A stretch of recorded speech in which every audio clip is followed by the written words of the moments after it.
पूरे देश में शाहरुख वाले एसआरके की चर्चा है, लेकिन हरियाणा में एक दूसरे एसआरके की चर्चा है। कई जिलों में नारेबाजी शुरू हुई और एसआरके और हुड्डा साहब के जो समर्थक थे वो आपस में भिड़े। एक बुजुर्ग थे, वो किसी से मिलने आए कि मेरे बेटे को ये नौकरी लगवा दीजिए, मेरे सामने की बात है।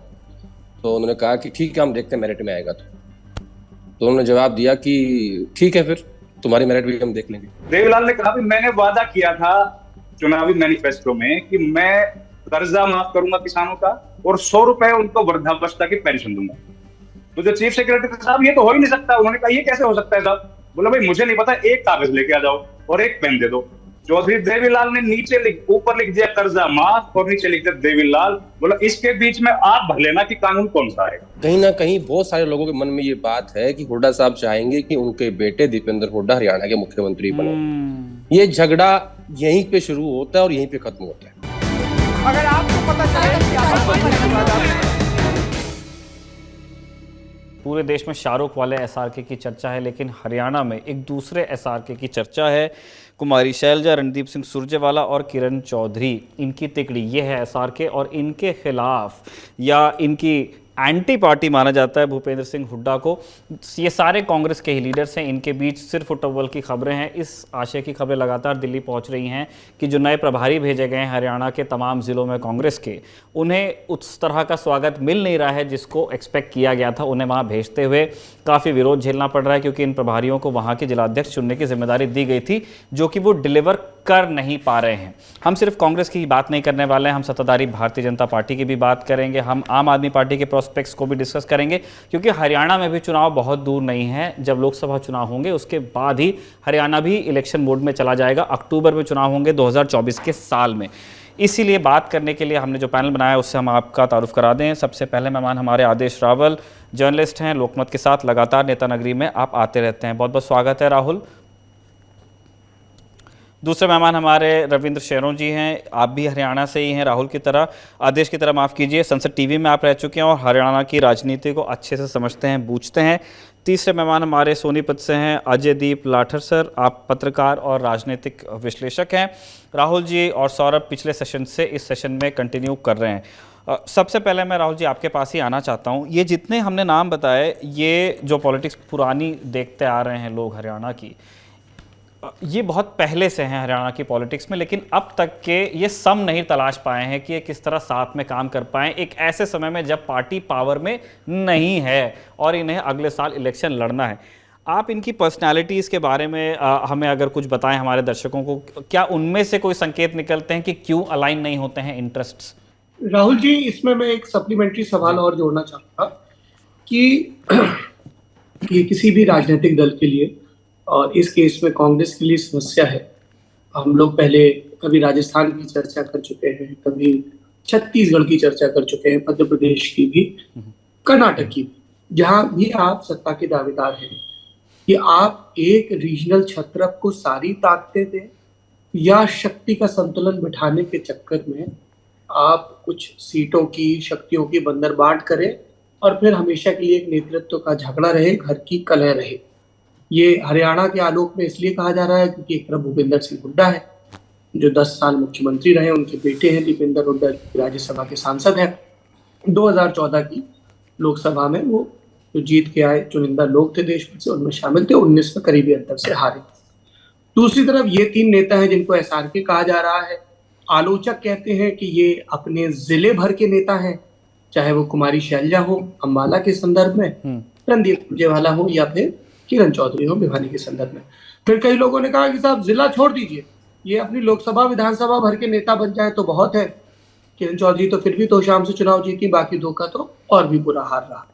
पर संकट वही दिख रहा है। भूपेश बघेल बनाम टीएस सिंहदेव, अशोक गहलोत बनाम सचिन पायलट, सिद्धारमैया बनाम डीके शिव कुमार, किसको कितनी शक्ति दें और किससे कितनी शक्ति लें। महाराष्ट्र में जब सत्ता के में थे तब भी यही चलता था, कभी विलासराव देशमुख, कभी अशोक चौहान, कभी सुशील सिंधे। तो ये जो एक संकट है कि एक को ही सारी ताकत दें, क्लियरली ये कैप्टन है, ये शिप को आगे ले जाएगा, या एक कलेक्टिव लीडरशिप और बाद में किसी एक को बिठा दें। राहुल जी। सो देखिए, हरियाणा कांग्रेस की जो कले है वो नई नहीं। मुझे याद है, आदेश को ज्यादा बेहतर याद होगा, मैंने बहुत डेट्स वगैरह चेक नहीं करी, जो कि मैं याद से कह सकता हूं कि मुझे याद है 2015 में उन दिनों अशोक तंवर जो थे वो एक अच्छे पॉलिटिकल फेस की तरह से उभर रहे थे हरियाणा की पॉलिटिक्स में। राहुल गांधी को उनको बैकिंग प्राप्त थी, और भूपेंद्र हुडा जो उस समय कांग्रेस के सबसे कद्दावर नेता थे, उन्होंने जींद में एक जगह कंडेला, जहां से अपनी यात्रा की घोषणा कर दी थी। लेकिन उस घोषणा के थोड़े दिन बाद में अशोक तंवर ने अपनी अंबाला से पदयात्रा घोषित कर दी थी। इसी तरह तो उस टाइम पे फ्रिक्शन हुआ था। अगर आप आए ये 2019 में जब चुनाव हुए थे, तब यही आलम था कि बहुत लंबे टाइम तक कोई क्लैरिफिकेशन सेंट्रल कमांड की तरफ से नहीं था कि चुनाव में फेस कौन होगा कांग्रेस पार्टी का हरियाणा में। और उस समय पे ये अलग जग रही थी कांग्रेस के अंदर कि जो पुराने हैं वो जाएंगे और जो है नए हैं वो आएंगे। लेकिन इवेंचुअली भूपेंद्र सिंह हुडा का एक अपना पॉलिटिकल वेट, और दूसरा शायद उनकी सिस्टमैटिक पकड़ जो है, उसके कारण ही made himself a fait accompli. कोई चारा नहीं छूटा कांग्रेस के पास। और अगर आप उसके बाद जाएं तो जब चुनाव हुए तो 2019 में असेंबली के, तो आपके कैथल से सुरजेवाला साहब ने चुनाव लड़ा था, और वो 2 टर्म के चुने हुए नेता रहे थे, लेकिन 530 वोटों से वो उस समय पे हार गए थे। तो ये एक कांग्रेस की एक हिस्ट्री रही है। जिस प्रदेश के अंदर एक डोमिनेंट कास्ट का नेता जब होता है, तो एक ट्रांजिशनरी जो तरीका होता है उसके लिए या तो कोई नया लीडरशिप खड़े हो, पुराना नेता नया लीडर खड़ा होने नहीं देता है। अभी क्या हुआ है कि अगर आप देखें तो सुरजेवाला साहब का जो कर्नाटक में उनका एक्सपीरियंस रहा है, बड़ा कोइंसिडेंस है। देखिए कि सुरजेवाला ने बड़ी सक्सेसफुली कर्नाटक में जो 2 नेता आपस में टकरा रहे थे, ऐसे में कांग्रेस के फॉर्च्यून्स पे असर पड़ सकता था। उन्होंने उनको एक पन्ने पे लाए और कैंपेन के अलग अलग तरीके डिवाइस करते हुए एक को नॉर्थ भेजा, एक को साउथ भेजा। कुल मिलाकर के टिकट डिस्ट्रीब्यूशन में उन्होंने उसमें इतनी नजर रखी, ऐसा ना हो कि एक का पलड़ा भारी हो जाए दूसरे का नीचे हो जाए। और कुल मिलाकर एक सक्सेसफुल कैंपेन कांग्रेस के लिए कर्नाटका में चलवाया सुरजेवाला साहब ने, जिसके कारण से शायद कर्नाटका एक टेम्पलेट बन गया पूरे विपक्ष के लिए कि आप हाइपर लोकल चुनाव करिए तो आप जीत सकते हैं, विपक्षी एकता बेटर हो तो जीत सकते हैं। इसके अलावा यह भी कि कांग्रेस अपने डिफरेंसेस को पैचअप करके, चाहे वो टेम्परेरी हो, एक लड़ाई लड़ सकती है बीजेपी के खिलाफ, और उन डिफरेंसेस को बाद में सॉर्ट आउट किया जा सकता है।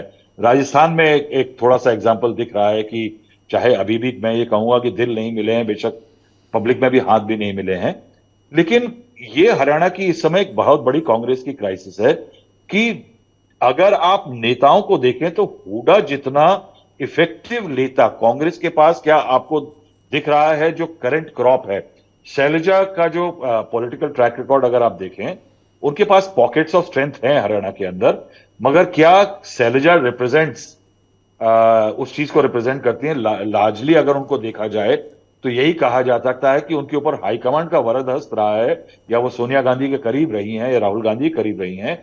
इसके कारण उनका पॉलिटिकल पेल्फ बहुत ज्यादा है। इसके अलावा अगर आप किरण चौधरी को देखें तो किरण चौधरी चुनाव जीतती हैं, मगर इज दैट एन ऑल्टरनेटिव? अगर आप राजस्थान का कांग्रेस का एग्जाम्पल देखें तो गहलोत साहब को ना हटा पाना कांग्रेस की तमाम मजबूरियों के बावजूद, कि जिस तरह से उन्होंने एक ऑल्टरनेट मीटिंग करके मल्लिकार्जुन खड़गे के भेजे हुए दूतों को साइडलाइन कर दिया था, उसके बावजूद नहीं, क्योंकि पॉलिटिकल रेलेवेंस जो है अशोक गहलोत की या हुडा की, उस ओल्ड लॉबी की।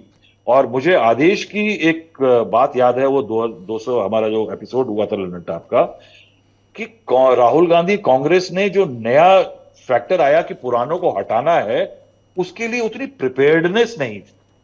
वो लैक ऑफ प्रिपेयर्डनेस की नया नेता कैसा आ रहा है, आपने अगर अडवाणी जी को साइडलाइन किया था, बीजेपी में एक सेंस ऑफ लीडरशिप था, तो does the Congress have a leadership alternative to Bhupendra Singh Hooda?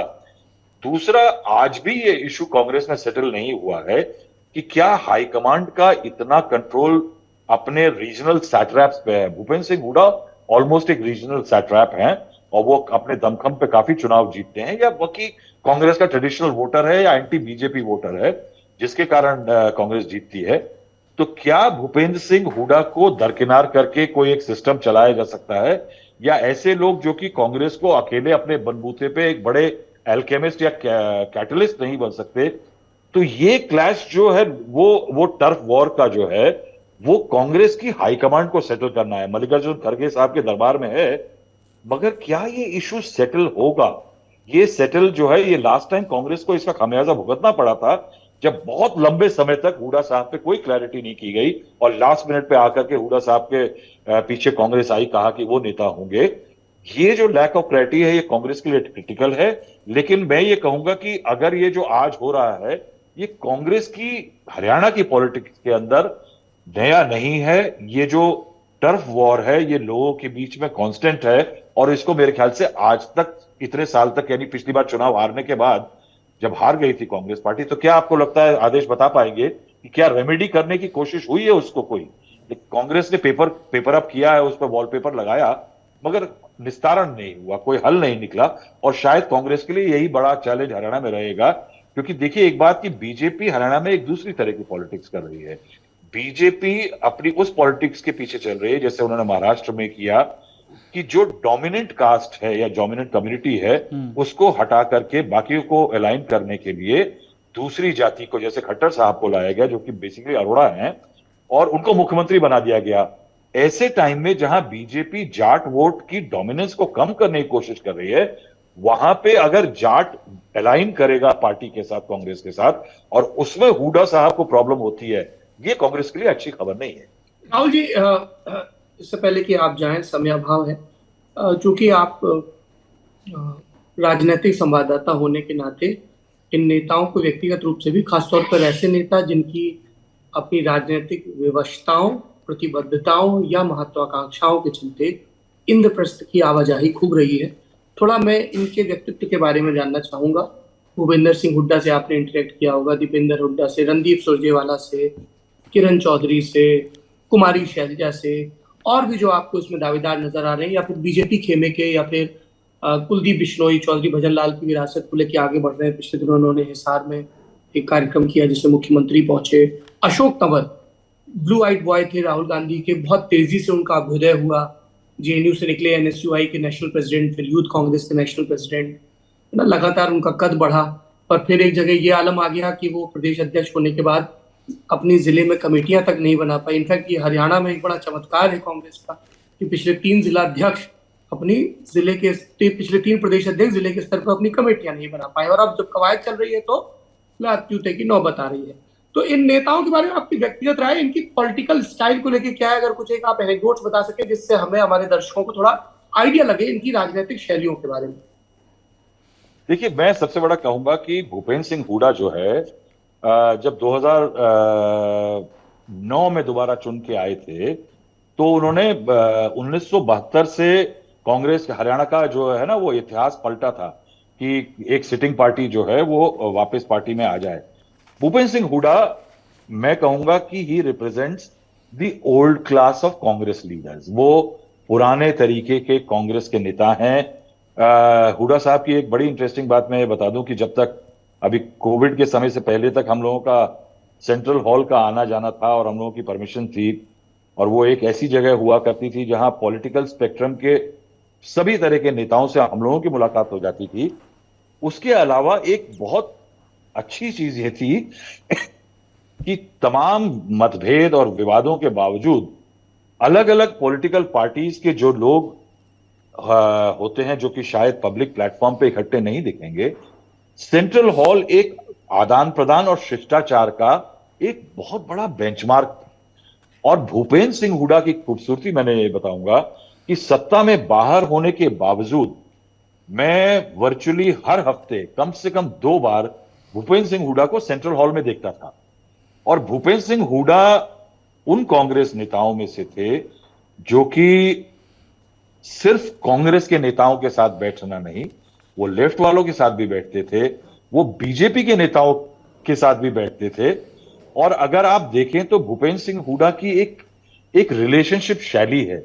मैं ये कहूंगा कि आप उन लोगों से पॉलिटिकली डिसएग्री कर सकते हैं, उनके एज चीफ मिनिस्टर कोई गड़बड़ियां रही होंगी वो अलग हो सकती हैं, मगर मैं इन नेताओं के बारे में ये कहता हूं कि ये इन लोगों ने पॉलिटिक्स को कभी बिटरनेस के लेवल पे नहीं ले गए। ये जमीन पे अगर एक कास्ट का वोट लेते थे तो दूसरी कास्ट के लिए इनका नजरिया हमेशा रहता था कि शायद खींचने की कोशिश हो तो खींच सकते हैं।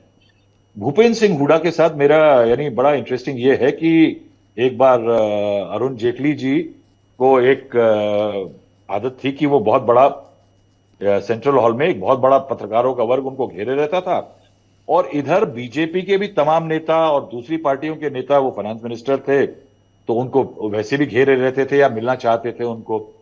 तो एक बार भूपेंद्र सिंह हुड्डा जीते, वो काफी देर तक शायद उन्होंने एक मैसेज भिजवाया, लेकिन वो जो बैठकी थी अरुण जेटली जी की वो लंबी चल गई। तो भूपेंद्र सिंह हुड्डा जी थोड़ा आसपास थोड़ी देर घूमे, और जब उनको घूमते देखा अरुण जेटली ने तो अचानक उन्होंने सब लोगों को चुप कराया और वो उठ करके तुरंत भूपेंद्र सिंह हुड्डा के पास गए, और भूपेंद्र सिंह हुड्डा के पास जाकर के उन्होंने उनको बड़े सम्मान से उनको ला करके अपने पास बिठाया। और भूपेंद्र सिंह हुड्डा जी की ये भी आदत थी कि वो सेंट्रल हॉल में जब आते थे तो जो उनके आसपास बैठेगा तो उनको खाना जरूर खिलाते थे।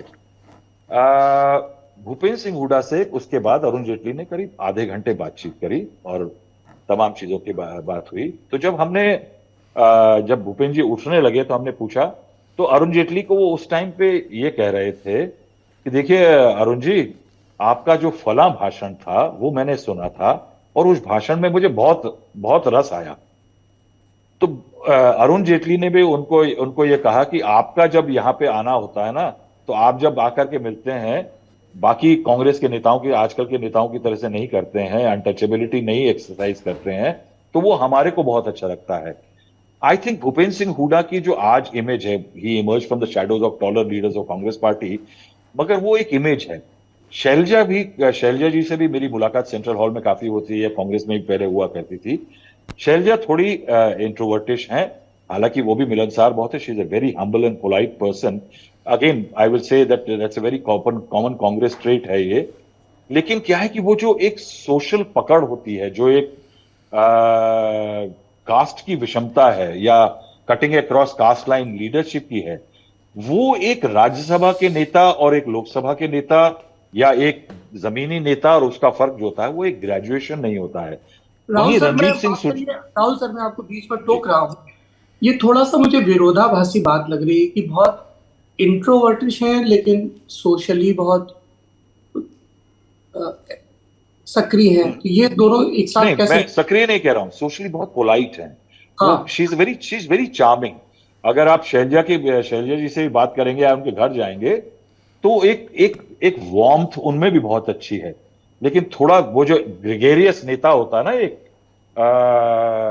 भूपेंद्र सिंह हुड्डा में वो एक एलिमेंट है कि जब वो आएंगे कहीं जाएंगे तो वो लोगों को, आसपास के लोगों को जोड़ते हुए दिखते हैं। He tries to charm people, और वो एक ट्रेट भूपेंद्र सिंह हुड्डा में लगता है। क्राइसिस यहां पे सिर्फ यही है कि ये पर्सनालिटी ट्रेट्स हैं। Randeep Surjewala very able foil, उन्होंने एज मीडिया इंचार्ज अच्छा काम किया। कांग्रेस को कम से कम एक काफी विषम समय में, जब कांग्रेस के लिए मुश्किलात थे कि कांग्रेस की अंदरूनी लड़ाई, कांग्रेस की गिरती सीटें, कांग्रेस का तमाम इश्यूज पे अपने आप को पोजीशन ना कर पाना, उसके बाद उन्होंने कर्नाटका में अपने आप को प्रूव किया है।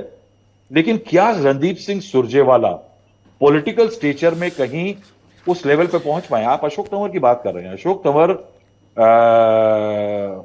अपनी पार्टी को बहुत एक अनमेंशनेबल सर्कमस्टांसेस में छोड़ के गए।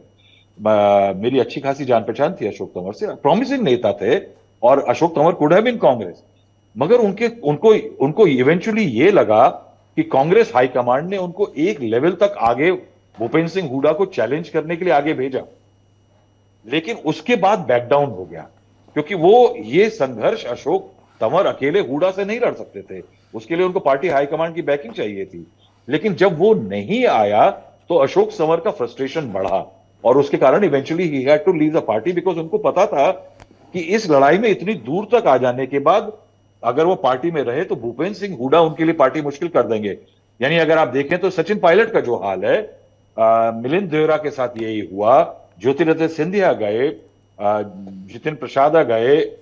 अगर आप देखें तो एक यंग टर्क्स की एक ड्रॉप थी जो कि ओल्ड टाइमर के सामने खड़ी नहीं हो पाई, जबकि कोशिश यही हो रही थी कि ओल्ड टाइम्स को आगे बढ़ाया जाएगा।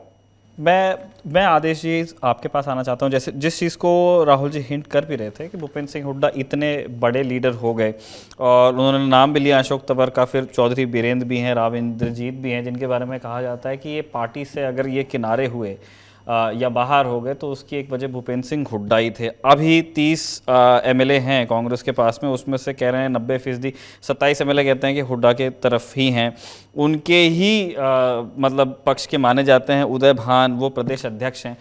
तो अगर ये ज़मीनी स्थिति है वास्तव में, आप हरियाणा में आप बेहतर जानते होंगे, तो फिर ये जो विरोध हम देख रहे हैं, जो गो बैक के नारे लग रहे हैं, बाबू बेटे की नहीं चलेगी, इस तरह के स्टेटमेंट्स अखबारों में छपे हुए हैं, इनकी वजह क्या है? दीपक बाबरिया को जब वहाँ भेजा गया तो उनकी एक ब्रीफ तो ये भी रही होगी कि जिस तरह से नई लीडरशिप को खड़ा करना है, लेकिन जो पुराने सियाने हैं उनको भी नाराज नहीं कर देना है। देखिए, सबसे पहले बता दूं कि इसकी जो मेन प्रॉब्लम है, ये समस्या कहाँ से शुरू होती है। जब पहली बार हुड्डा साहब मुख्यमंत्री बनते हैं तो फूलचंद मुलाना वहाँ के हरियाणा कांग्रेस के अध्यक्ष थे, और उनके अध्यक्ष रहते हुए संगठन चलता गया। 2014 से पहले अशोक तंवर को राहुल गांधी की तरफ से कहा गया कि आपको हम कांग्रेस पार्टी का अध्यक्ष हरियाणा का बनाने जा रहे हैं। अशोक तंवर ने संगठन चलाया, लेकिन लगभग 5-6 साल में 2019 से ठीक पहले उनको हटाया गया था। वो भी जिला और ब्लॉक अध्यक्ष नहीं बना पाए। फिर उसके बाद अशोक तंवर यमुनानगर में एक कार्यक्रम में थे और दिल्ली के कांग्रेस पार्टी की ऑफिस में एक प्रेस कॉन्फ्रेंस हुई, जिसमें गुलाम नबी आजाद मंच पे आए। उन्होंने कहा कि अब हरियाणा कांग्रेस की नई अध्यक्ष कुमारी शैलजा होंगी, और अशोक तंवर कार्यक्रम कर रहे थे। उनको किसी ने बताया भी नहीं कि हम आपको हटा रहे हैं, आप दिल्ली आ जाइए। इस तरीके से कुमारी शैलजा जो है वो अध्यक्ष बनी, उनको हटा दिया गया। फिर 3 साल शैलजा जी जो है वो अध्यक्ष रही। वो भी अपना संगठन नहीं बना पाई, ना ब्लॉक अध्यक्ष ना जिला अध्यक्ष। यानी 2007 से लेके और अब 2023 चल रहा है, लगभग 15 साल से हरियाणा कांग्रेस के पास ना जिला अध्यक्ष है ना ब्लॉक अध्यक्ष है। तो बिना संगठन के ही कांग्रेस पार्टी वहां काम कर रही है, और ये बड़ा चैलेंज था। जब भूपेंद्र हुड्डा ने अपने पसंदीदा उदय भान को हरियाणा का अध्यक्ष बनवाया तो तब उम्मीद थी कि अब शायद संगठन बन जाएगा। लेकिन जब संगठन पे बात होनी शुरू हुई तो उसमें फिर यह आया कि भाई किसको क्या मिलेगा। दरअसल दीपेंद्र हुड्डा ये चाहते हैं कि संगठन उन्हें पूरा दिया जाए ताकि वो उन्हें सरकार बनाने में आसानी हो, कोई दिक्कत ना हो। शैलजा का ये कहना है कि सिरसा, फतेहाबाद, हिसार और अंबाला, ये यमुनानगर, ये 5 जिले मुझे चाहिए। सुरजेवाला का क्लेम है कि जींद, नरवाना, करनाल, कुरुक्षेत्र, कैथल, ये उन्हें चाहिए। किरण चौधरी का क्लेम है कि तोशाम, दादरी, महेंद्रगढ़, रेवाड़ी, भिवानी, ये इन्हें चाहिए। तो ऐसी स्थिति में अगर इस तरीके से बढ़ जाएगा तो एक जो वर्चस्व है हुड्डा साहब का वो खत्म हो जाएगा जी। अब उम्मीद थी कि दीपक बाबरिया जी को यहाँ लगाया गया कि आप यहाँ के प्रभारी हैं और आप इसको ढंग से करिए। अब इन्होंने क्या किया, इन्होंने 22 प्रभारी नियुक्त किए, और इसके अलावा 2 लोकल लोग लगाए गए साथ में जो कांग्रेस से संबंधित हैं। ये 22 प्रभारी कोई भी हरियाणा से नहीं है, सब बाहर से, उत्तर प्रदेश से, गुजरात से, बाकी राज्यों से। ठीक है। तो इनको जब भेजा गया कि आप अपना फीडबैक लेके आइए और हम आपके कहने पे, आपके फीडबैक के आधार पे हम संगठन बनाएंगे, हम उस हिसाब से जिला अध्यक्ष को नियुक्त करेंगे। हाँ जी। उसके बाद कई जिलों में नारेबाजी शुरू हुई और एसआरके और हुड्डा साहब के जो समर्थक थे वो आपस में भिड़े। परसों रात को एसआरके ग्रुप यानी सुरजेवाला, शैलजा और किरण चौधरी ये मिलने पहुंचे कांग्रेस अध्यक्ष खड़गे जी के पास, और उनको जाके पूरा ब्रीफ किया। और 2 तारीख को राहुल गांधी गए थे छत्तीसगढ़ एक सम्मेलन को एड्रेस करने के लिए, और क्योंकि कुमारी शैलजा वहाँ की प्रभारी हैं तो कुमारी शैलजा ने भी राहुल गांधी को पूरी रिपोर्ट दी कि हरियाणा में हो क्या रहा है। और ऐसा मुझे बताया गया है कि राहुल गांधी पूरे सरप्राइज थे, क्योंकि उनको बहुत भरोसा है बाबरिया जी के ऊपर कि वो न्याय करते हैं हर जगह जाके। क्योंकि जब उनको मध्य प्रदेश भेजा गया था तो कमलनाथ के कहने पे वो काम नहीं करते थे, ऐसी उनकी छवि थी। वो किसी की सुनते नहीं है और एक कार्यकर्ता के साथ 2 घंटे तक बैठे रहते हैं। तो अब ये पूरा मामला कांग्रेस हाईकमांड के पास है, राहुल गांधी के संज्ञान में है, और मल्लिकार्जुन खड़गे ने ये कहा है कि मैं कलेक्टिव मीटिंग बुलाने जा रहा हूँ। क्योंकि जिस तरीके की स्टेटमेंट उस बैठक के बाद रणदीप सुरजेवाला और कुमारी शैलजा ने दी, ऐसी मैंने लंबे अरसे के बाद इतना ज्यादा विरोधाभास हरियाणा कांग्रेस में देखा है। लड़ाई कोई नई नहीं है। इसी तरीके से जब भजनलाल इतने बड़े नेता थे जैसे आज भूपेंद्र सिंह हुड्डा है, जी। तो भूपेंद्र हुड्डा भी उनसे ऐसे ही लड़ते थे, मीटिंग्स में फाइल फेंक देते थे, विरोध करते थे, रैली में चले जाते थे। तो स्टाइल वही है। और क्या होता है, देखिए भूपेंद्र हुड्डा के पीछे उस वक्त सब खड़े थे, उसमें राव इंद्रजीत थे, अवतार सिंह भड़ाना थे, शैलजा थी, किरण चौधरी थी, ये सब लोग उनके साथ थे और ये ऐसे ही लड़ते थे भजनलाल के साथ। भूपेंद्र हुड्डा भजनलाल से लड़े और लड़ाई में कामयाब हुए और मुख्यमंत्री बने। अब इन बाकी नेताओं को लगता है कि अगर आज हम नहीं लड़ेंगे तो फिर हमें सत्ता कैसे मिलेगी। दूसरा, हरियाणा में कांग्रेस जो है वो कहीं ना कहीं हाल के दिनों में मजबूत हुई है, या मैं यूं कहूं कि बीजेपी का जो 10 साल का राज है, जो 9 साल पूरे हो चुके हैं, उसमें थोड़ा सा इनकी लोकप्रियता में गिरावट आई है। तो सत्ता जब पास दिखाई देती है तो जाहिर तौर पे झगड़ा बढ़ता है, हिस्सेदारी सबको चाहिए उसके अंदर। तो एक बड़ा कारण ये है। एक सबसे बड़ा कारण मैं मानता हूं कि एसआरके ग्रुप को कुछ ज्यादा दिक्कत भूपेंद्र सिंह हुड्डा से नहीं, क्योंकि वो सब उनके अंडर पहले काम कर चुके हैं, कुछ ज्यादा तकलीफ वाली बात मुझे नहीं लगती। फिर ज्यादा दिक्कत है कि कहीं ना कहीं बहुत सारे लोगों के मन में ये बात है कि हुड्डा साहब चाहेंगे कि उनके बेटे दीपेंद्र हुड्डा हरियाणा के मुख्यमंत्री बने। ये झगड़ा यहीं पे शुरू होता है और यहीं पे खत्म होता है। तो अगर इस बात का आश्वासन, देखिए जब उत्तर प्रदेश और उत्तराखंड का चुनाव हुआ था, जब उसके रिजल्ट आए थे, तो भूपेंद्र हुड्डा और प्रियंका गांधी ने मिलकर G23 को डिसॉल्व करने में काफी काम किया था और उसके बाद हरियाणा की कमान भूपेंद्र सिंह हुड्डा को सौंप दी गई थी, क्योंकि उनके कहने पे उदय भान को जो कि एक पार्टी चीफ बना दिया था, उनको पार्टी चीफ बना दिया था। अब एक और इंटरेस्टिंग फैक्ट है, भूपेंद्र सिंह हुड्डा जाट मुख्यमंत्री 10 साल और उनके रहते हुए फूलचंद मुलाना प्रदेश अध्यक्ष दलित। उसके बाद अशोक तंवर दलित प्रदेश अध्यक्ष और सीएलपी नेता किरण चौधरी जाट। उसके बाद कुमारी शैलजा प्रदेश अध्यक्ष और दलित प्रदेश और सीएलपी नेता भूपेंद्र सिंह हुड्डा जाट। अब चौथे दलित नेता उदय भान और सीएलपी नेता भूपेंद्र सिंह हुड्डा जाट। यानी पिछले 20 साल की राजनीति में कांग्रेस के जो 2 बड़े पद हैं हरियाणा में, वो जाट और दलित के पास हैं। अब इसमें एक इंटरेस्टिंग फैक्ट ये है कि हाल ही में एक आदमपुर का उपचुनाव हुआ था, जहां कुलदीप बिश्नोई के बेटे लड़े थे और कांग्रेस की तरफ से जेपी थे, जयप्रकाश। तो वहां पे भी जो डाटा आया उसमें भी बड़ा इंटरेस्टिंग फैक्ट ये था कि कांग्रेस का जो मेजर वोट बैंक है वो दलित और जाट बन के उभर रहा है। यानी किसी भी हरियाणा की राजनीति आज की डेट में जाट गैर जाट की राजनीति है, जहां 35 वर्सेस 1 की बात होती है। और ये हुआ कब? जब बीजेपी आई, बीजेपी ने मनोहर लाल खट्टर को बनाया, वो फर्स्ट टाइम के एमएलए और फर्स्ट टाइम चीफ मिनिस्टर बन गए। इसके पीछे की वजह क्या थी? इसके पीछे की वजह थी 10 साल भूपेंद्र सिंह हुड्डा के, 6 साल ओम प्रकाश चौटाला के, 10 और 6 16 और लगभग 3 साल चौधरी बंसी लाल के। तो 17, 18, 19 साल का जो एक तरफा जाट मुख्यमंत्री बनता गया, उसको बीजेपी ने भुनाया और कहा कि देखिए हम गैर जाट की सरकार है। आज बीजेपी का ग्राफ गिरा क्यों है? क्योंकि बीजेपी उस तरीके से गैर जाट को अपने साथ नहीं जोड़ पाई जिस तरीके से जाट लीडरशिप ने जाट कम्युनिटी को अपने साथ जोड़ा। मनोहर लाल खट्टर ये कहते हैं कि मैं मेरिट पे करूंगा। देखिए हरियाणा की जो पूरी राजनीति है ना, वो बहुत ज्यादा घूमती है सरकारी नौकरियों के आसपास जी। यहाँ सबसे बड़ा फैक्टर जो है वो है सरकारी नौकरी, किसी भी एमएलए के लिए, किसी भी मंत्री के लिए, किसी भी मुख्यमंत्री के लिए। तो और एक और बात है, हरियाणा के लोग अपने नेता को ना डोमिनेट करते हैं। वो उसका कॉलर पकड़ सकते हैं, वो उसका हाथ पकड़ सकते हैं, वो उसको डांट सकते हैं। मैं नाम नहीं लूंगा, ऐसे बताऊंगा आपको कि कहा कि एक बुजुर्ग थे, वो किसी से मिलने आए कि मेरे बेटे को ये नौकरी लगवा दीजिए, मेरे सामने की बात है। तो उन्होंने कहा कि ठीक है हम देखते हैं मेरिट में आएगा तो उन्होंने जवाब दिया कि ठीक है फिर तुम्हारी मेरिट भी हम देख लेंगे। तो इस तरीके के लोग हैं हरियाणा के कि जो तुरंत आपको जवाब देंगे, कहेंगे कि अगर तू मेरे बच्चे की मेरिट देख रहा है तो हम भी तेरी मेरिट देख लेंगे। तो हरियाणा की राजनीति बहुत डिफरेंट है। एसआरके वर्सेस जो ये चल रहा है, इसमें मुझे लगता है कि कांग्रेस नेतृत्व भी यही चाहता है कि किसी भी राज्य में 2 ग्रुप हों, वो लड़ें, फिर उनकी इंपॉर्टेंस बढ़े, फिर वो बीच में घुसे, फिर उसका समझौता करवाएं। ये सब अभी चलता रहेगा। लेकिन कुल मिला के ये कहा जा सकता है कि कांग्रेस को, हरियाणा के नेताओं को ये लग रहा है कि हाँ सत्ता उनके पास आ रही है। क्योंकि 2019 के विधानसभा चुनाव में क्या हुआ था कि इनको किसी को इस बात का अंदाजा नहीं था कि कांग्रेस की कितनी सीटें आ जाएंगी। 31 आई, ये सब ये मान के बैठे हुए थे, कोई अपने घर से बाहर नहीं निकला, किसी ने ऐसा कैंपेन नहीं किया, एक दूसरे के लोगों को हरवाया। अगर इनको इस बात का एहसास होता कि हमारी सत्ता आ सकती है और कि एक दूसरे के लोगों को नहीं हरवाते, तो 19 में ही सरकार बन सकती थी। 31 सीटें आई और आप आज भी देखिए, आप जब भूपेंद्र सिंह हुड्डा का दूसरे कार्यकाल शुरू हुआ 40 सीटें आई, मनोहर लाल खट्टर का दूसरे कार्यकाल शुरू हुआ 40 सीटें आई, 10 सीटें दुष्यंत चौटाला की हैं।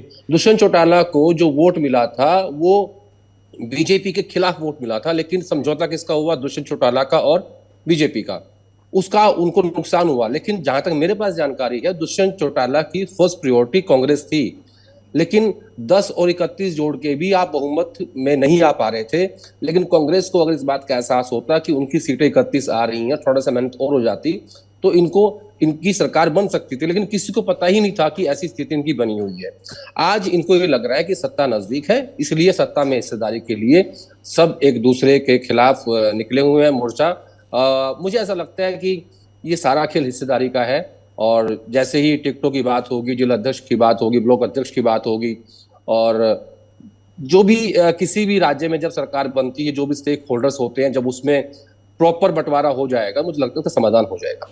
ठीक है, थैंक यू आदेश जी। और इस बात के लिए हरियाणा के लोग बिल्कुल बधाई के पात्र हैं कि वो अपने नेता को डोमिनेट करते हैं। सारे सूबों को ये सीखना चाहिए, क्योंकि सिटीजन को एक पावरफुल महसूस करना चाहिए, उस वही डेमोक्रेसी का असली मज़ा है। और ये इसी भाषा में बात भी होनी चाहिए, बिल्कुल किसी का अपमान ना करते हुए, लेकिन अगर आप मेरिट देख रहे हैं तो फिर आपका भी मेरिट देखा ही जाएगा।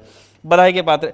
हम रविंद्र जी से और लाठर साहब से एक सवाल पूछना चाहते हैं। हमने जो हुड्डा सीनियर का कल्ट है वो खूब डिस्कस कर लिया, और उस फिनोमिना को भी आदेश ने बहुत अच्छे से समझाया कि उनका टेक क्या है, कि ये हम सिर्फ उटव्वल क्यों देख रहे हैं वहाँ पे, कि करनाल में तो धक्का मुक्की भी हो गई। हम जानना चाहते हैं कि जो SRK की टिकड़ी है, उनका एक टैक्टिकल अलायंस नज़र आता है कि वो अकेले अगर नहीं लड़ सकते हैं हुड्डा सीनियर से, तो वो साथ आ जाते हैं। और वो मिलने भी गए पार्टी प्रेसिडेंट खड़गे से, और उन्होंने वहाँ पे चार्जेस बड़े गंभीर लगाए। उनका कहना है कि असली कांग्रेस के कार्यकर्ताओं की अनदेखी हो रही है, जो कि स्वीकार नहीं की जा सकती। और वो कह रहे हैं कि हम पीढ़ी दर पीढ़ी जुड़े हुए हैं कांग्रेस से, सारा उतार चढ़ाव हमारी पीढ़ियां देखते आई हैं, विषम से विषम परिस्थिति में जब सब छोड़ के तब गए, तब हम नहीं गए।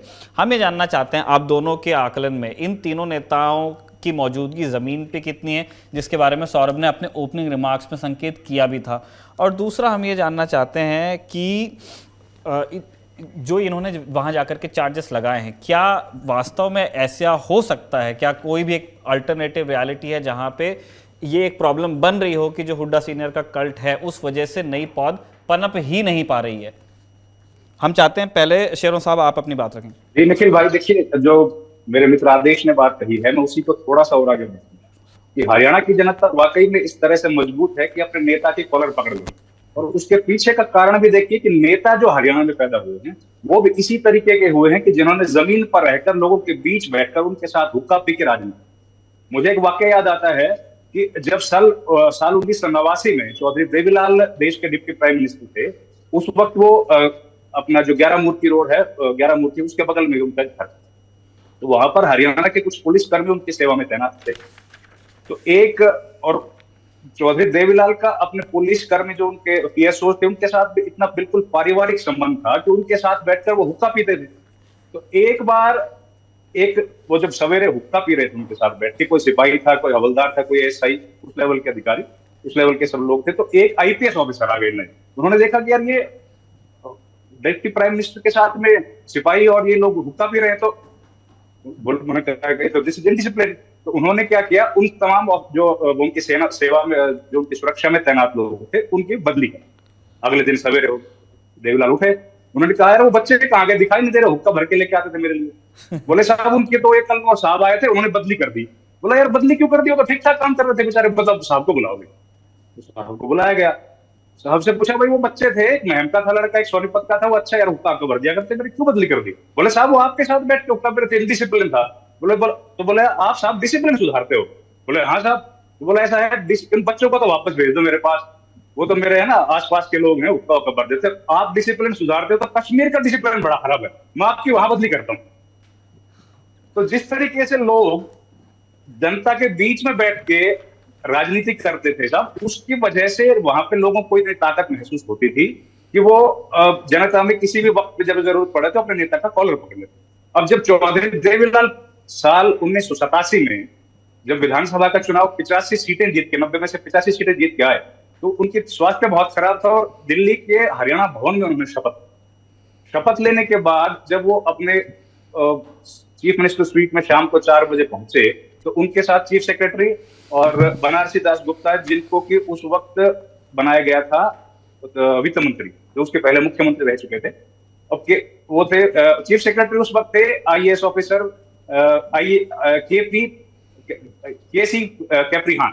हाँ जी। तो देवीलाल ने कहा कि मैंने वादा किया था चुनावी मैनिफेस्टो में कि मैं कर्जा माफ करूंगा किसानों का और 100 रुपए उनको वृद्धावस्था की पेंशन दूंगा। तो जो चीफ सेक्रेटरी साहब, ये तो हो ही नहीं सकता। उन्होंने कहा ये कैसे हो सकता है साहब? बोला भाई मुझे नहीं पता, एक कागज लेके आ जाओ और एक पेन दे दो। चौधरी देवीलाल ने ऊपर लिख दिया कर्जा माफ और नीचे लिख दिया देवीलाल। बोला इसके बीच में आप भर लेना कि कानून कौन सा आएगा। तो इस तरह से जो वादे करने वाले लोग थे, उन्होंने वादे निभाए और देवीलाल से बड़ा नेता न कांग्रेस में कोई हरियाणा में पैदा हुआ है, न किसी दूसरी पॉलिटिकल पार्टी में। अब अगर हम बात करें बीजेपी कांग्रेस पार्टी की जो सिर फुटबॉल है, तो देखिए निखिल जी, कांग्रेस पार्टी में आज से ये सिर फुटबॉल की राजनीति नहीं। ये अगर हम लोग हरियाणा के बनने की बात करें साल 1966 में, उस वक्त भी देवीलाल बहुत बड़े नेता थे कांग्रेस पार्टी। तब सबने कहा था कि देवीलाल हरियाणा बनाने के लिए जो कोशिश कर रहे हैं उसका सबसे बड़ा कारण है कि वो चाहते हैं कि वो जो नया प्रदेश हरियाणा बनेगा उसके मुख्यमंत्री बने। इसलिए देवीलाल ने ये कहा कि मैं अगला चुनाव ही नहीं लड़ूंगा, तो मैं मुख्यमंत्री के दौड़ में रहूंगा नहीं। देवीलाल ने अगला चुनाव नहीं लड़ा और उसके बाद पहले मुख्यमंत्री जो बने पंडित भगवत दयाल शर्मा, दूसरे मुख्यमंत्री जो बने वो राव वीरेंद्र सिंह। तो हरियाणा पर जिस तरीके से जातिवाद की जो तहमत लगाई जाती है, देखिए वो बिल्कुल गलत है। और हरियाणा में सबसे पहले जो 2 मुख्यमंत्री हुए थे वो तो दोनों जाट नहीं थे। उसके बाद जब हरियाणा में मुख्यमंत्री बने चौधरी बंसीलाल को किसी भी राजनीतिक दल ने एक जाट मुख्यमंत्री के तौर पे कभी प्रोजेक्ट नहीं किया। वो हमेशा विकास की राजनीति करते रहे। जिस क्षेत्र से मैं आता हूं वहीं पे चौधरी बंसीलाल का गांव था। वो सूखा इलाका था भाई साहब, वहां पे पानी की बूंद के लिए लोग तरसते थे, भूखे मरते थे। वहां पर उन्होंने नहरों का जाल बिछाया। उनकी जो छवि है वो विकास के लिए छवि बनी। उसके बाद पंडित भगवत दयाल शर्मा को मुख्यमंत्री दोबारा ना बनाया जाए, इसलिए जो पहला विधानसभा चुनाव हुआ सन 1968 में, उसमें गुलजारी लाल नंदा के सहयोग से चौधरी देवीलाल ने मिलकर बंसीलाल को पहली बार मुख्यमंत्री बनवाया। तो तब से लेके आज तक कांग्रेस पार्टी में ये सिर्फ फुटबॉल की राजनीति लगातार जारी है। और 1978 उसके बाद 81 का 77 का चुनाव हुआ, जिसमें कि चौधरी देवीलाल उस टाइम मुख्यमंत्री बने। उसके पहले जब 71 में बंसीलाल मुख्यमंत्री थे, तब उन्होंने इंदिरा गांधी के पास जाके कहा कि इनको हटा दो, नहीं तो हम पॉलिटिकल बीजेपी कांग्रेस पार्टी को छोड़ देंगे। चौधरी देवीलाल ने कांग्रेस छोड़ी और उस टाइम चौधरी देवीलाल और बंसीलाल का एक दूसरे के प्रति विरोध था। इस बीच में चौधरी भजनलाल भी आ गए थे। इन तीनों का एक दूसरे के प्रति विरोध रहा। 77 में कांग्रेस बीजेपी को कांग्रेस पार्टी को छोड़ के जनता पार्टी की सरकार बनी। चौधरी देवीलाल उसमें मुख्यमंत्री बने। उसके बाद चौधरी वीरेंद्र सिंह और भजनलाल के बीच में लगातार सिर्फ फुटबॉल चलता रहा। तो हरियाणा की राजनीति में लगातार सिर्फ फुटबॉल की राजनीति चलती रही है। 2005 में जब चुनाव हुआ विधानसभा का, उस वक्त पे तो अलग अलग खेमे थे। कैप्टन अजय यादव का अलग खेमा था, वो उस टाइम पे 5 बार के विधायक थे जी। किरण चौधरी के जो पति थे, स्वर्गीय पति चौधरी सुरेंद्र सिंह, वो अपने आप में ताकतवर नेता थे। उसके अलावा भूपेंद्र सिंह हुड्डा, उसके अलावा चौधरी भजनलाल, जिन्होंने उस वक्त करीब 60 विधानसभा जो टिकटें थी वो उन्होंने अपने लोगों को दिलवाई थी। तो इस तरह से ये जो सिर्फ फुटबॉल की राजनीति है। शमशेर सिंह सुरजेवाला उस वक्त बड़े नेता थे, रणदीप सुरजेवाला भी बड़े नेता थे 2005 में। तो ये तमाम जो सिर्फ फुटबॉल है भाई साहब, ये जो हमेशा लगातार लंबे समय से हम लोग देखते हैं कि कांग्रेस पार्टी में ऐसा ही रहा। आज की तारीख में भूपेंद्र सिंह हुड्डा का जितनी ज्यादा विधानसभा सीटों पर असर है, उतना किसी दूसरे कांग्रेस नेता का नहीं है अपने अपने क्षेत्र में। लेकिन किरण चौधरी भी मजबूत है, कैप्टन अजय यादव भी मजबूत है, रणदीप सुरजेवाला भी अपनी सीट निकालने की हैसियत रखते हैं और कुमारी शैलजा भी एक आध सीट पर अपना मजबूत दावेदारी पेश कर सकते हैं। जी निखिल। ठीक है, मैं लाटू साहब के पास जाना चाहता हूँ। सर, एक तो मैं जानना चाह रहा हूँ कि जितनी चीज़ें हमने डिस्कस की हैं अभी तक, हुड्डा का कल्ट हमने डिस्कस कर लिया, हमने एसआर के गोलबंदी के मैं उनके उस स्पेसिफिक चार्ज पे जो उन्होंने मल्लिकार्जुन खड़गे बताया जा रहा है सोर्सेस के हवाले से कि जो 45 मिनट की मीटिंग हुई उसमें उन्होंने चार्ज लगाया कि उनकी वजह से लोग पनप नहीं पा रहे हैं। उस चार्ज में आपको कितना दम नज़र आता है? और दूसरा, बीजेपी के प्रॉस्पेक्ट्स को आप किस तरह देख रहे हैं? क्या बीजेपी जो लेसन्स उनको इन 9 सालों में मिले हैं, अच्छे और बुरे, उनके हिसाब से कैलिब्रेट कर रही है अपनी स्ट्रैटेजी 2024 में? मैं अक्टूबर 2024 की बात कर रहा हूं, मई तो दिल्ली से हैंडल किया जाएगा। देखिए, जो चार्जेस उन्होंने लगाए हैं मल्लिकार्जुन खड़गे के सामने, तो उसमें अगर हम ध्यान से देखें तो उन चार्जेस में कहीं ना कहीं कोई दम नजर आता है। और दम इसलिए नजर आता है कि हरियाणा में 22 जिले हैं, 22 जिलों में से सिर्फ रोहतक और झज्जर में जो पर्यवेक्षक गए उनके सामने कहीं पे कोई नारेबाजी नहीं हुई। सोनीपत में भी पर्यवेक्षक के सामने विरोध हुआ, जबकि 19 जिलों में गाली गलौज भी हुए, नारेबाजी भी हुए और दोनों पिता पुत्र के खिलाफ भी नारे लगे। अब बात करते हैं जो आपने कहा कि क्या ये मतलब ऐसे हालात हैं कि जो इनकी शिकायत हुई और ये सब हुआ। अगर हम थोड़ा और पीछे जाएं, देखिए भूपेंद्र सिंह हुड्डा और कुमारी शैलजा आपस में भाई बहन का रिश्ता इनका था और बाकायदा राखी बंधवाते थे चौधरी भूपेंद्र सिंह हुड्डा कुमारी शैलजा जी से। और आप देखेंगे कि हुड्डा साहब की बेटी की शादी के जो मुख्य फंक्शन था वो दिल्ली में आयोजित किया गया था, वो कुमारी शैलजा की कोठी पर किया गया था, सब उनके सरकारी निवास पे किया था।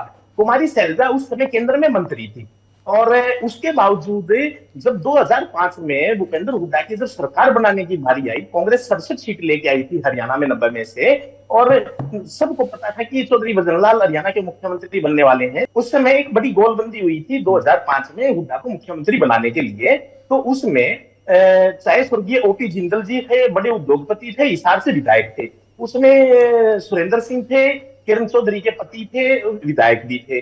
उस समय रणदीप सुरजेवाला थे, जिनको बाकायदा नरवाना के नवदीप स्टेडियम में मैंने बाकायदा कवर किया था, सोनिया गांधी गई थी और उनकी कंधे पे हाथ रख के थपकी दे के आई थी कि आप रणदीप को जिताकर भेजिए, मैं बड़ा नेता बनाऊंगी। तो नरवाना के हल्कों ने पहले ओम प्रकाश चौटाला को अपना एमएलए बनाया हुआ था जो तत्कालीन मुख्यमंत्री थे, और रणदीप सुरजेवाला और ओम प्रकाश चौटाला के बीच जो चुनाव लड़े गए उनमें 2 में रणदीप सिंह जीते, 2 में रणदीप सिंह हारे।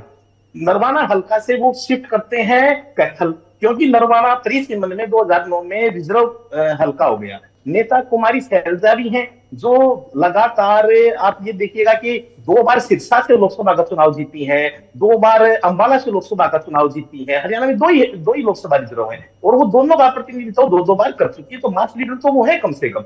फिर बात आती है, अगर कुमारी शैलजा 1991 से सक्रिय राजनीति में आई, वो जो अपना नरसिंह राव सरकार थी उसके अंदर वो मंत्री बनी थी, उस समय से वो सक्रिय राजनीति में, लेकिन उनके जीवन के ऊपर, राजनीतिक जीवन के ऊपर, सार्वजनिक जीवन के ऊपर किसी तरह का दाग हम नहीं कह सकते और ना कभी इस तरह की कोई चर्चा, कोई बात सामने आई है। अब बात करते हैं किरण चौधरी की। जी, किरण चौधरी दिल्ली की राजनीति करती थी। पति के देहांत के बाद उन्होंने आके उस चौधरी बंसीलाल के परिवार की विरासत को संभालते हुए हरियाणा में राजनीति शुरू की। दिल्ली में जब वो राजनीति करती थी तो दिल्ली में जो शीला दीक्षित मुख्यमंत्री, उस समय 3 लोगों का जो पैनल था, 3 के पैनल में आखिरी जो पैनल था उसमें किरण चौधरी का भी नाम था, मुख्यमंत्री की दावेदार थी। आखिरकार इनको दिल्ली विधानसभा का उपाध्यक्ष बनाया गया था। अब जब बात आती है SRK, तो जिस तरीके से चौधरी भजनलाल के खिलाफ किसी एक चेहरे को आगे करके, वो चेहरा उस समय भूपेंद्र हुड्डा नजर आया था सभी को, उसको आगे करके सब इनके पीछे खड़े हुए थे और इनको मुख्यमंत्री बनवा दिया था। तो अब कहीं ना कहीं हरियाणा में जितने भी कांग्रेस में हुड्डा विरोधी हैं, उनको यही लगता है कि एक परिवार या एक हुड्डा वही बार बार मुख्यमंत्री क्यों? अगर वही बनते रहे तो कल को उनका, उनमें से किसी का, बाकियों का किसी का नंबर आएगा ही नहीं। और उस चीज को वो अपनी दावेदारी मजबूती से रखें, इसलिए ये पूरा SRK ग्रुप बन गया है। और इसके पीछे मैं आपको बताऊंगा कि इसके पीछे कई और भी नेता हैं। कि आप देखिए कि जब 19 जिलों में पिता पुत्र के खिलाफ नारेबाजी होती है, और जो नारेबाजी करने वाले लोग हैं वो अगर SRK ग्रुप के हैं, तो कहीं ना कहीं इनका आधार तो बड़ा है और इनके पास टिकटार्थी भी बड़े हैं। अब जो अगली लड़ाई है इस नारेबाजी के पीछे वो ये है कि हम ज्यादा से ज्यादा अपने समर्थकों को जिला अध्यक्ष के पदों पर, ब्लॉक अध्यक्ष के पदों पर एडजस्ट कराएं। ठीक बात है अगर सर। इस पहली लड़ाई में जी। अगर इस पहली लड़ाई में कामयाब होते हैं तो फिर अगली लड़ाई जो 2024 में लड़ी जानी है, जो विधानसभा के हाँ चुनाव जी। की लड़ाई होगी, उसमें फिर टिकटों के लिए होगी कि अगर आज ठीक। शेयरिंग होती है, संगठन में शेयरिंग होती है तीनों की, तो फिर वो टिकटों में भी शेयरिंग मांगेंगे। राइट। और टिकटों में शेयरिंग होगी तो कल को अगर कांग्रेस सत्ता में आती है, बहुमत का आंकड़ा छूटता तो है, मंत्री तो कौन फिर वो बनेगा, वही मुख्यमंत्री चीज- कौन बनेगा, उस पे भी जाएगी जी, सर। जी, जी। जी, मैं बिल्कुल। एक छोटा कमेंट बस आपसे चाह रहा हूं, हम एक छोटी टिप्पणी चाह रहे हैं क्रिस्प। बीजेपी के जैसे राजेश ने कहा कि एक फटीग अब डेवलप हो रहा है, मतलब 9 सालों में जो रूल चला है जिस भी तरह से अच्छी और बुरे तरीके से, हम ये जानना चाहते हैं कि क्या आप जो ज़मीन पे फीडबैक ले रहे हैं, क्या आपको ऐसा लग रहा है कि उस फीडबैक के आधार पे बीजेपी अपनी गलतियों को सुधार रही है, अपनी स्ट्रेटेजी को चेंज कर रही है या इवॉल्व कर रही है, या फिर वो जो अपना पुराना लॉजिक था कि एक डोमिनेंट कास्ट की जो राजनीति है उसको एक तरफ रखते हुए एक नई गोलबंदी हम बनाएं और ज़रूरत पड़े तो फिर गठबंधन बना के सरकार चलाते रहें, 2 बार से तो चल भी रही है, वो उसी परिपाटी पे हैं या फिर कोई चेंजेस हम बीजेपी के स्ट्रैटेजी में भी एक्सपेक्ट कर सकते हैं? बीजेपी एकदम उसी परिपाटी पर है। इसके मैं आपको 2 तर्क दूंगा। एक तर्क मैं ये दूंगा कि बीजेपी एसटी वोट में अपनी पूरी सेंधमारी चाहती है, इसलिए पदोन्नति में 20% आरक्षण का उन्होंने लागू कर दिया है दलित के लिए। दलित वर्ग में एक बड़ा सेंधमारी करना चाहती है और उसके लिए उसने 20% आरक्षण का प्रावधान किया पदोन्नति में। जी। फिर बात करते हैं हम बैकवर्ड क्लास की। बैकवर्ड क्लास के लिए बीजेपी ने वो उसके साथ जुड़ के रहे, उनसे छिटक कर ना जाए, और उसके लिए बीजेपी ने क्या किया है, जो शहरी निकाय के चुनाव थे, जो नगर परिषद नगर पालिका के चुनाव थे, उसमें रिजर्वेशन सिस्टम को लागू किया। पहली बार हरियाणा में बैकवर्ड क्लास के लोगों के लिए उन चुनाव में रिजर्वेशन हुआ। हालांकि वो लोग चुनकर पहले भी आते थे, लेकिन कोई अलग से ऐसी सीटें नहीं होती थी केवल बैकवर्ड क्लास के लोग लड़ेंगे। तो ये जो 2 मास्टर स्ट्रोक मैं मानता हूं जो अभी हाल के दिनों में बीजेपी ने किए हैं। लेकिन तीसरी बात मैं इसमें एक और एड ऑन करूंगा कि हरियाणा के मुख्यमंत्री फिलहाल लगातार जनता के बीच जा रहे हैं, संवाद नाम देके हर जिले में 3 दिन लगाते हैं। पहले जो संवाद का प्रारूप चला था और जो अभी आज भी हिसार में है, वो हिसार जिले के अंदर गांव में, तो उस प्रारूप में और इस प्रारूप में काफी अंतर आया है। पहले का प्रारूप एक ऐसा लगता था कि एक बस मुख्यमंत्री गए, अब जो मुख्यमंत्री के साथ मंच पे उतनी कुर्सियां भी नहीं लग रही हैं, अफसर भी नहीं बैठ रहे हैं, अफसर भी नीचे बैठ रहे हैं। मुख्यमंत्री का जो लोगों से बोलचाल है वो बोलचाल संवाद वाला है, वो बोलचाल एक मुख्यमंत्री वाला नहीं है, जो पिछले 2 दिन में हमने महसूस किया है। Thank you sir. मैं अंतिम प्रश्न मेरा आदेश जी सर आपके लिए है। मैं बस एक छोटा कमेंट इस बात को लेकर के चाहता हूं। पिछले इलेक्शंस में हमने देखा कि आम आदमी पार्टी ने उतना जोर नहीं लगाया, टिप्पणीकारों ने कहा कि वो उन्होंने दिल्ली की प्रॉक्सिमिटी को उतना इस्तेमाल नहीं किया या ना अपनी एनर्जीज को उस तरह से कंसंट्रेट किया हरियाणा पे, वरना रिजल्ट में या कम से कम वो पार्टी स्ट्रक्चर जो पनपता है आपका उसमें आपको कुछ नजर आता। इस बार आम आदमी पार्टी के सोर्सेज ये कह रहे हैं कि वो मौका जाने नहीं देंगे हाथ से। क्या कांग्रेस इस बात को एक्नॉलेज कर रही है कि अगर आम आदमी पार्टी अपना फोकस, अपनी प्रॉक्सिमिटी जो दिल्ली से है, पंजाब में उनकी सरकार चल रही है, अगर इन सारी एनर्जीज को इन्वेस्ट करती है तो कांग्रेस को भी किसी दूसरे तरीके से अपना काम करने के बारे में सोचना पड़ेगा, या फिर अभी ये इन्हीं इश्यूज में कांग्रेस उलझी हुई है, हुड्डा वर्सेस SRK?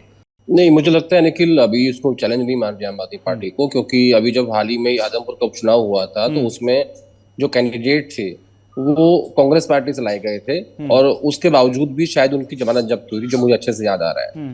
दूसरा क्या है कि ऑलरेडी हरियाणा में कांग्रेस है, इनेलो है, जेजेपी है, बीजेपी है, तो इतनी सारी पार्टीज हैं कि, और उसके अलावा क्या होता है हर सीट पे 2, 4, 5 इंडिपेंडेंट एमएलएस भी खड़े होते हैं, कैंडिडेट खड़े होते हैं। तो उसमें क्या होता है कि इन्होंने क्या किया है कि जो कांग्रेस पार्टी के कुछ मजबूत नेता थे उनको फिलहाल तोड़ रखा है। जैसे अंबाला में एक निर्मल सिंह जी हैं जो काफी बड़े नेता हैं वहाँ के, उनको वो कांग्रेस पार्टी में होते थे पहले, वो सबसे बड़ा चेहरा है।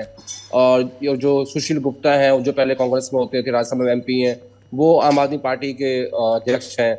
इस तरीके से इनके पास जो भी जितने भी नेता हैं, जो भी लोग हैं, वो खास तौर पर कांग्रेस से ही लाए हुए हैं। हाँ, ये बात मैं जरूर कहूंगा कि जमीन पे घूम के आम आदमी पार्टी या उनके नेता अपने कार्यकर्ताओं को मजबूत जरूर कर रहे हैं, लेकिन अभी तक कोई खासा इम्पैक्ट दिखाई नहीं दिया और कांग्रेस भी इसको चैलेंज नहीं मान रही है। अभी वो खुद के झगड़े से ही बाहर निकले तब समझ में आएगा कि सामने कौन है, क्योंकि ऐसी रिपोर्ट्स आ रही हैं, ऐसा उनको बताया जा रहा है कि जमीन पे कि बीजेपी जो है वो खतरे के निशान से ऊपर चल रही है, कभी भी डूब सकती है हरियाणा में।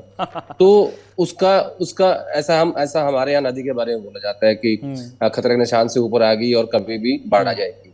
तो ये बात मुझे किसी एक एक छोटे से कार्यकर्ता ने बताई कि ऐसी स्थिति है। तो जब जमीन पे ऐसी स्थिति हो जाती है ना, तब ही नेताओं के बीच में इस प्रकार से झगड़े होते हैं, इस प्रकार से सत्ता में उनको हिस्से चाहिए होता है, जिला अध्यक्ष में हिस्सेदारी चाहिए, ब्लॉक अध्यक्ष में चाहिए, टिकटों में चाहिए, फिर मंत्रालयों में चाहिए।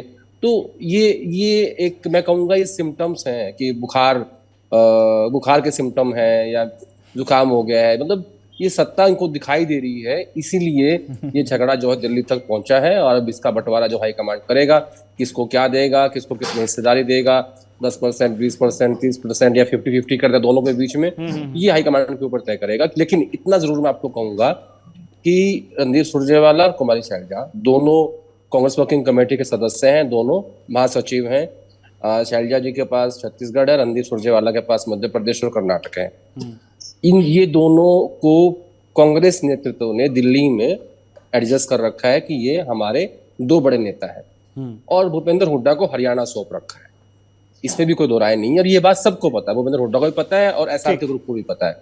अब सिर्फ ये देखना है कि आरोप बाबरिया के ऊपर है कि उन्होंने वो संगठन के महासचिव होने के नाते सबको साथ लेकर नहीं चल रहे हैं। अब देखना ये है कि कांग्रेस नेतृत्व राहुल गांधी और मल्लिकार्जुन खड़गे कितने हिस्सेदारी इन तमाम संगठन के पदों में और टिकटों में एसआर के ग्रुप को देते हैं। क्या बंटवारा 50-50 होगा, 60-40 होगा, 70-30 होगा, सिर्फ इसमें देखने वाली बात यही है और इसमें कुछ बचा नहीं है। बाकी सबको पता है कि क्या होने जा रहा है। मैं बस यही कहना चाहता हूं कि हरियाणा में चाहे कोई भी मुख्यमंत्री बने, अगर कांग्रेस की हुकूमत आती है तो, लेकिन अगर हुड्डा बनते हैं तो उनको बाप बेटे की सरकार बोला जाएगा, अगर किरण चौधरी मुख्यमंत्री बनते हैं तो उसको माँ बेटी की सरकार बोला जाएगा, और अगर रणदीप सुरजेवाला मुख्यमंत्री बनते हैं तो वो अपने बेटे को एडजस्ट करने की कोशिश करेंगे। जो अर्जुन है और वो कोशिश कर रहे हैं कि इस बार का विधानसभा चुनाव शायद उनको लड़ाएं, और सिर्फ शैलजा है क्योंकि उनका परिवार नहीं, उन्होंने शादी नहीं की, अगर वो मुख्यमंत्री बनते हैं तो शायद परिवारवाद का ठप्पा ना लगे। लेकिन ये तमाम नेता जो जिनका मैंने जिक्र किया है, ये या तो तीसरी पीढ़ी राजनीति में है या चौथी। सबसे पहले अगर मैं बात करूं तो शैलजा के पिता चौधरी दलवीर सिंह, वो भी सांसद थे और कांग्रेस पार्टी के नेता रहे। रणदीप सिंह सुरजेवाला के पिता शमशेर सिंह सुरजेवाला भी पार्टी के अध्यक्ष रहे, सांसद रहे, मंत्री रहे, और किरण चौधरी के ससुर और उनके पति दोनों कांग्रेस के बड़े नेता थे। और इधर भूपेंद्र सिंह हुड्डा की ये चौथी पीढ़ी है जो राजनीति में है, और तीसरी पीढ़ी है जो संसद में है।